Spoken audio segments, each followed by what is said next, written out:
Merci. Nous passons maintenant à l'adoption des statuts du Conservatoire d'espaces naturels de Nouvelle-Aquitaine. En l'absence de Nicolas Thierry, ce sera Nicolas Gamache.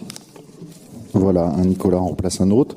Madame la Présidente, chers collègues, avant toute chose, pour commencer, peut-être vous rappeler quelles sont les principales activités des conservatoires d'espaces naturels, ce qui permettra de mieux appréhender et comprendre les statuts du Conservatoire Nouvelle-Aquitaine qui vont vous être soumis aujourd'hui.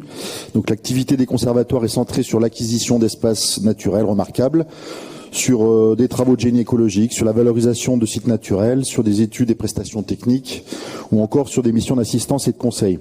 Ce sont des structures qui étaient présentes dans les 3 anciennes régions et ont toujours été fortement implantées sur leur territoire, notamment en raison de leur méthode de travail qui privilégie les partenariats avec les acteurs locaux. Donc à titre d'exemple, les conservatoires en Nouvelle-Aquitaine travaillent avec plusieurs centaines d'éleveurs pour l'entretien des espaces naturels par le pâturage par exemple.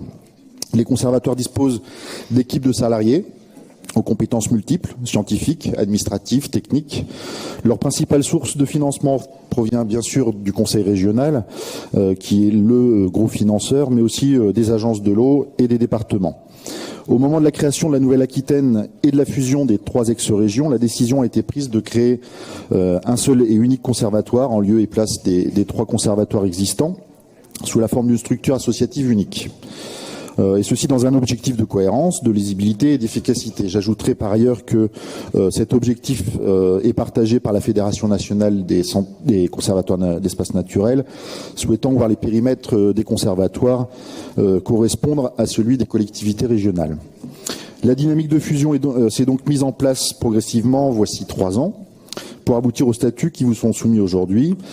Il est à noter que le conseil d'administration sera composé de plusieurs collèges et le collège des collectivités territoriales dans lequel la région sera présente représentera, pour information, 40% des voix. L'objectif est donc de pouvoir disposer d'une structure opérationnelle au 1er janvier prochain. L'élément majeur pour l'avenir de ce nouveau conservatoire Nouvelle-Aquitaine, c'est la feuille de route Néoterra. En effet, Néoterra prévoit le doublement des surfaces en maîtrise foncière d'ici la fin du mandat. Donc c'est une feuille de route très ambitieuse pour cette nouvelle structure.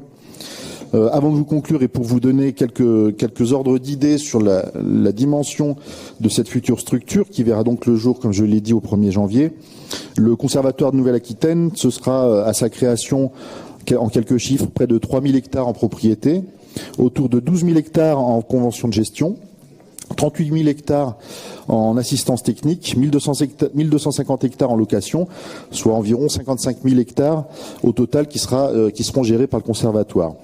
En quelques autres chiffres, le futur conservatoire, c'est 41 sites en animation Natura 2000, 7 réserves naturelles régionales et nationales en gestion, 79 sites ouverts au public. Ça représente aussi 113 salariés, près de 600 bénévoles.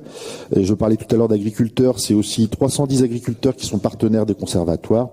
Voilà pour définir en gros ce que sera cette structure et ces statuts qui sont donc l'objet de cette délibération. Je vous remercie. Merci. Y a-t-il des